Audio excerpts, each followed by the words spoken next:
요셉은 마음을 아주 단단히 굳게 먹었습니다. 옛 가족을 다 잊어버리고 이집트에서 이룬 새 가족과 나는 새 인생을 살겠다. 그래서 옛 가족과 함께 17살 때 처음 꾸었던 꿈도 잊어버렸습니다. 그런데 성경 본문 오늘 9절을 한번 보시면, 읽지 않았지만 9절 verse 9을 보면 요셉이 그들에 대하여 꾼 꿈을 생각했다 하였습니다. 뭡니까? 단단한 마음에 금이 가기 시작하고 그 틈으로 그치, 꿈에 대한 생각이 마음속에 들어온 것입니다. 무엇이 그 요셉의 단단한 마음에 금을 내고 틈을 만들었을까요? 6절 보시면 곡식 사려고 자기 앞에 줄 서 있는 외국인들이 이제 줄을 서 있는데 그들 중에 누구를 발견했다는 겁니까? 그들, 곧 형들을 알아보았다라는 것입니다. 그리고 그들이 지금 자기 앞에 엎드리고 있기 때문입니다. 그 꼴을 보니 그 꿈이 이루어졌구나 하는 것을 문득 깨달았다라는 겁니다. 아니, 어쩌면 이제 이루어지기 시작하는구나 라는 것을 깨달았습니다. 왜 그러냐? 꿈에서는 총 13명이 그 앞에 절했기 때문입니다. 근데 지금은 10명만 자기 앞에 와 있는 것입니다. 나머지 3명, 아버지, 어머니, 그리고 자기의 친동생 베냐민이 온다면 그제서야 꿈은 완성되는 것입니다. 이 꿈에 대해서 9절은 요셉 자신에 대한 꿈이라 하지 않았습니다. 그들에 대한 꿈이 생각났다 하였습니다. 우리 흔히 이것을 요셉이 높아지는 꿈이라고, 요셉을 중심으로 우리가 많이 이해하고 하는데요. 이 꿈에서 하나님의 초점은 요셉이 아니라 누구였죠? 그들에 대한 꿈, 아브라함의 자손에 대한 꿈, 그들을 보존하고 번성시키기 위한 하나님의 계획을 담고 있는 꿈. 이 꿈의 초점은 누굽니까? 그들, 아브라함의 자손인 것입니다. 요셉은 남은 가족들이 궁금했어요. 그래서 이 형들은 자기를 모르는 상태죠. 계속 질문으로 가족에 대해 캐묻기 시작했습니다. 똑같은 질문. 너희 혹시 적국의 스파이가 아니냐? 지금 우리가 곡식을 나눠준다고 국경을 열어서 외국인들이 막 쏟아져 오니까 그 틈에 들어와서 에집트가 어떠한가 알아보려고 하는 적국의 스파이가 아니냐? 다른 말로 너의 정체를 숨기고 있는 거짓말쟁이가 아니냐? 자꾸 따져 묻습니다. 형들은 지금 곡식을 꼭 받아가서 굶주린 가족을 살려야 돼요. 그러니까 어떻게 할까요? 최대한 아닙니다. 우리는 이 곡식이 필요합니다. 정직합니다. 애쓸 수밖에 없었습니다. 그러려면 자기들이 누구 가족 출신인지, 어디서 왔는지 자기 출신을 밝힐 수밖에 없었던 것이에요. 먼저 11절에 보면 아버지에 대해서 대답해요. 우리는 다 한 사람의 아들입니다. 또 그 다음에는 자기들에 대해서 대답을 합니다. 13절을 보면 우리는 12형제입니다. 이거는 요셉도 이미 알고 있는 것들이에요. 우리는 12형제인데 하나는 없어졌습니다 라고 진실을 얘기했어요. 그렇죠? 또 요셉이 가장 지금 알고 싶은 것도 대답합니다. 뭡니까? 13절에 보면 막내는 아버지와 함께 있습니다. 이것이 진짜 사실이라면 요셉은 기뻐했을 것입니다. 하지만 아직 진실을 알 수가 없죠. 왜냐? 요셉이 아는 형들은 원래 속이는 자들이고 거기다가 무자비한 자들이었기 때문입니다. 기억나세요? 아버지와 함께 삼촌 라반 집을 떠나 가나안 땅에 처음 왔을 때 세겜에 정착했죠. 그때 야곱의 아들들이 어떻게 했습니까? 세겜 마을 사람들을 속이고 그 사람들의 생명과 재산을 무자비하게 다 뺏었습니다. 또 아버지를 속이고 이복동생인 자신을 무자비하게 팔아버렸죠. 그리고 아버지한테는 죽었다라고 속였습니다. 그러니까 마지막 남은 자기의 라헬의 아들, 자기 친동생에도 어떤 속임수로, 어떻게 무자비하게 제거했을지 알 수 없는 노릇인 것이죠. 15절 16절 마지막으로 너희가 스파이가 아니라면 지금 없다고 하는 그 막내 동생을 데려와 봐라. 그러면 진실이 증명될 것이라 요구합니다. 그러면서 한 사람이 가서 데려오고 그 사이에 나머지는 다 여기 붙잡아 두기로 결정합니다. 근데 17절을 보십시오. verse 17. 이 결정을 바로 실행하지 않고 어떻게 합니까? 모든 형들을 3일 동안 감옥에 가둬버립니다. 요셉의 단단한 마음에 무슨 변화가 일어나는지 알 수 없는 그 미지의 3일이었습니다. 예전에 형들은 요셉을 구덩이에 던져 넣었다가 다시 건져 올렸죠. 그 다음에 어떻게 했습니까? 상인들에게 팔아버렸습니다. 이제는 요셉이 이들을 감옥, 근데 여기 감옥에 사용된 히브리어가 똑같이 구덩이에요.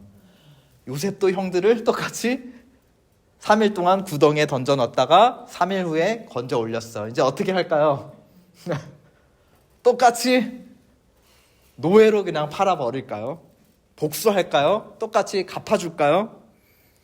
오늘 우리가 읽은 첫 절 18절에 마침내 3일 후에 요셉이 결정을 내리고 명령을 내립니다.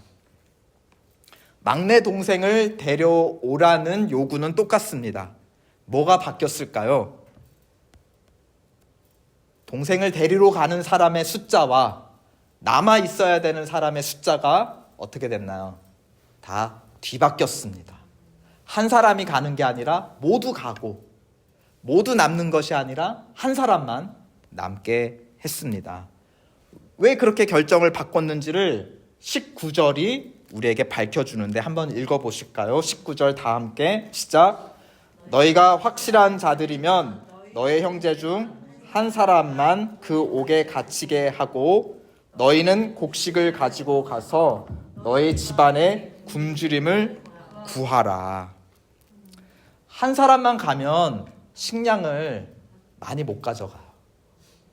한 사람 빼고 모두 가면 식량을 많이 가져갈 수 있어요. 누구를 위한 마음입니까? 요셉이 완전히 잊어버리기로 작심한 그 가족을 살리려는 국률의 마음을 엿볼 수 있습니다. 그렇게 마음의 변화가 일어난 원인을 18절은 이렇게 우리에게 밝혀주고 있습니다. 나는 하나님을 경외하노니. 아마도 3일 동안 형들을 옥에 가둔 3일 동안 하나님과 씨름했지 않았나 싶습니다. 그리고 하나님의 뜻에 복종하기로 결정했던 것 같습니다. 그와 함께 하시는 하나님께서 있기로 결심한 가족을 향해 또 배고파 괴로워하고 있을 가족을 향해 불쌍히 여기는 마음을 주셨다라는 것입니다. 요셉의 변화는 형들에게도 연쇄 변화를 일으켜요. 체인 이펙트가 생겨납니다. 원했던 식량을 많이 가지고 돌아가게 되었으니 잘 됐죠. 하지만 막내 동생을 반드시 데리고 와야 합니다. 그동안 아버지 야곱은 자책하며 살았어요. 내가 요셉을 혼자 멀리 보냈다가 그 요셉이 들짐승한테 먹여 죽었다. 내 잘못이다. 그런데 이제 막내 동생 베냐민조차 또 애굽 땅, 이집트 땅으로 멀리 보내야 한다? 절대 안 될 것입니다. 그러면 자기들 동생을 못 데리고 가면 자기들은 결국 거짓말쟁이가 되는 것이고 남겨둔 한 형제는 죽임을 당할 것입니다. 이제 가져간 식량 다 먹고 떨어지면 이집트로 돌아가서 또 식량 살 수 있어요? 이제는 못 사는 거죠. 그러면 나중에 결국 가족들도 다 굶어 죽을 수밖에 없는 것입니다. 어쩔 줄 못하며 괴로워하더니 형제들은 21절에 갑자기 자기들 죄를 고백하기 시작합니다. 21절 한번 다 함께 읽어보실까요? Verse 21, read together. 그들이 서로 말하되 우리가 아우엘로 말미암아 범죄하였도다. 그가 우리에게 애걸할 때에 그 마음의 괴로움을 보고도 듣지 아니하였으므로 이 괴로움이 우리에게 임하였도다. 범죄했다는 것은 하나님 앞에 죄를 범했다라는 고백이에요. 근데 가장 우리가 잘못했다 하고 찔리는 부분이 무엇입니까? 보면 요셉이 애걸복걸 살려달라고 하며 괴로워하는 모습을 보고도 듣지 않았다. 그 소리를 외면했다. 그런데 22절을 보면 그들이 또 듣지 않은 목소리가 있었어. 첫째 형 루벤이 요셉을 해치지 말자라고 말했는데 동생들이 그것을 듣지 않았다라는 것입니다. 듣지 않았다라는 것은 마음이 어떤 거야? 이미 굳었다. 어떻게 하기로 이미 결심을 했다. 이것이 옳다고 이미 정했다라는 것입니다.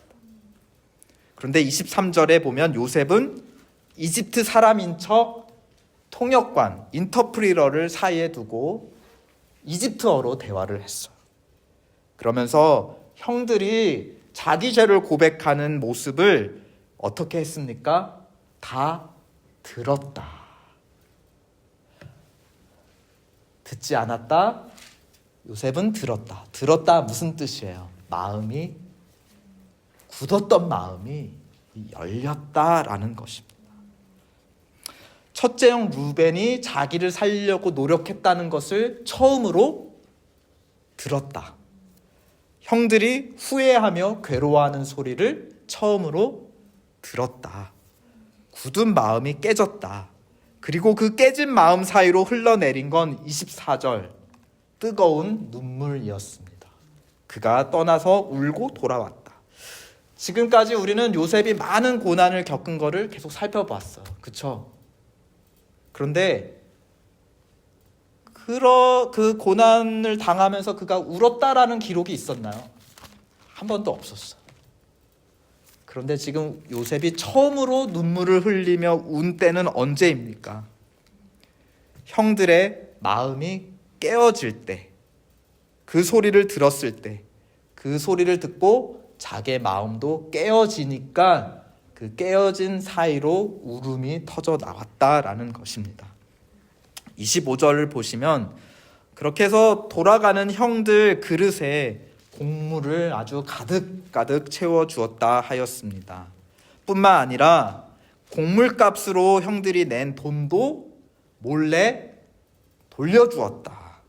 뿐만 아니라 가는 길에서 먹으라고 길에서 먹을 음식도 따로 챙겨주었다. 원수 같던 형들이 괴로워하는 소리에 요셉은 그것을 듣고 어떻게 응답해 주었습니까? 그것을 외면했습니까? 아니죠. 그것을 들었습니다. 그리고 무엇으로 갚아주었습니까? 은혜 위에 은혜로 응답해 주었습니다. 죄는 우리 자신을 하나님으로 착각하도록 우리를 속이죠. 내 생각, 내가 믿는 진실이 진실로만 내 마음을 가득 이미 채워줍니다. 이미 가득 채워졌기 때문에 상대가 괴로워하는 소리를 들을 아무 여유, 공간이 없는 것이에요. 나는 이미 마음을 정했다라는 것이. 아무리 울고 괴로워하고 아무리 진실을 말한다 해도 나는 결론을 내렸다. 듣지 않게 되는 것입니다. 요셉이 없어져야 가족이 편안해진다. 형들은 요셉이 살려달라고 구덩이에서 괴로워하며 애걸하던 소리를 듣지 않았습니다. 그 지긋지긋한 가족을 잊어야 내가 이 새로운 땅에서 잘 살 수 있다. 요셉은 남들에게는 곡식 그렇게 잘 나눠줬으면서도 배고파 신음하는 그 옛 가족들의 소리에는 귀를 기울이지 않았던 것 같습니다. 분명 거기에도 가뭄이 와서 힘들 텐데, 사람 한번 보낼 수 있었을 텐데 전혀 반응하지 않고 있었어. 죄는 그렇게 서로의 마음을 가득 채우고 단단하게 만들고 서로를 향해 무관심하고 무자비하게 만들며 그 결과는 어떻게 될까요? 서로를 멀어지게 만드는 것입니다. 그런 경험 있으시잖아요. 나는 진실을 난 이거 진짜 진실이야 하고 말하는데 내 말이 안 먹히는 경험들을 가족 내에서도 해요. 내 마음이 깨어져서 진실을 말해도 상대방 마음이 단단하면 그 진실이라는 말도 오히려 상대방의 마음을 더 단단하게 만들지 깨트리지를 못합니다. 요셉의 그 단단한 마음을 깨신 건 가뭄을 주신 하나님, 그래서 형제들을 이집트로 보내신 하나님, 그 형제들을 볼 때 잊었던 꿈을 생각나게 하신 하나님, 3일 동안 가족의 괴로움을 생각나고 듣게 하신 하나님, 그리고 형들이 그 잘못을 뉘우치는 소리를 마침내 듣게 하신 하나님이셨습니다. 또 형들의 단단한 마음을 깨신 분도 요셉이 괴로워했던 소리를 오늘 이 순간 다시 듣게 하신 하나님.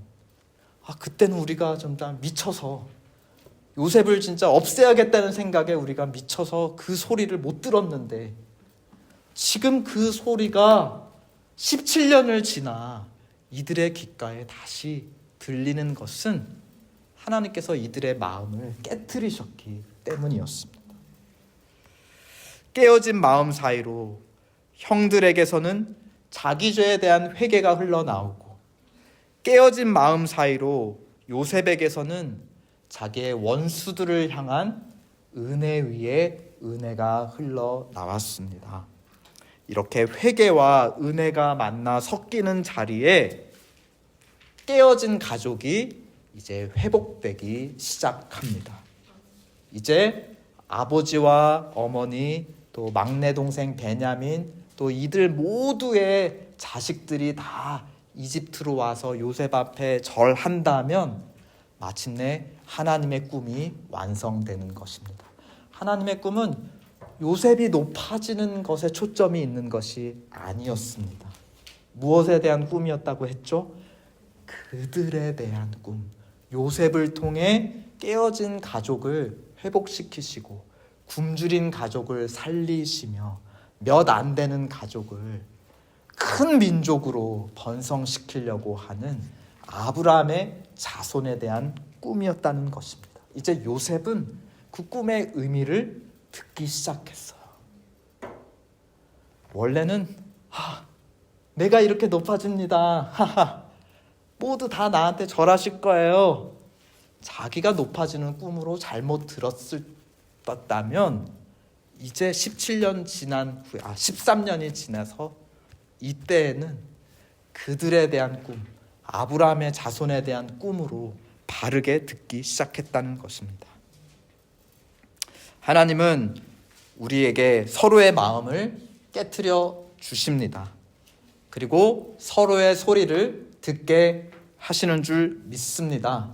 그렇게 하나님은 당신의 나라를 세워 가시는 줄 믿습니다. 하나님과 함께 할 때, 하나님의 말씀에 귀를 기울일 때, 하나님을 경외할 때 그 미지의 3일 동안 하나님의 공동체가 세워지는 것입니다. 우리의 마음을 깨트려 주소서, 서로의 소리를 듣게 하시옵소서, 회개와 은혜가 만나게 하시옵소서, 하나님을 경외하는 우리에게 하나님의 공동체가 세워지게 하시옵소서. 예수 그리스도의 이름으로 축원드립니다. 아멘. 요셉의 눈물처럼 우리 주 예수 그리스도도 겟세마네에서 눈물을 흘리셨습니다. 우리에게 버림받으신 요셉이 되어 그가 고난을 당할 때에 마침내 십자가 주위로, 부활의 무덤 주위로 흩어졌던 제자들이 모였습니다. 십자가의 공동체, 그 깨어진 십자가의 공동체를 하나님은 성령을 부으셔서 흘러 넘치게 하셨습니다. 우리 이것이 십자가의 길, 하나님의 공동체가 세워지는 길입니다. 우리의 마음이 깨어져야 합니다. 하나님, 들리지 않았던 목소리가 들리게 해주세요. 내가 듣지 못했던 내 자녀들의 괴로워하는 소리, 내 아내의 괴로워하는 소리, 내 남편의 괴로워하는 소리, 우리 교회 성도들 나의 죄 때문에 괴로워하는 그 소리 들을 수 있는 은혜를 허락해 주시옵소서. 우리 간절한 마음으로 이 찬양 함께 부르겠습니다.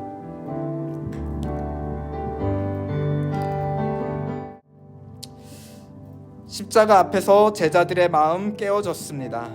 그러나 깨어진 마음에 성령이 들어오셨고 또 성령이 역사하시는 곳에 그들이 떡을 떼며 날마다 모이는 하나님의 교회가, 새로운 이스라엘이, 하나님의 나라가 세워졌습니다.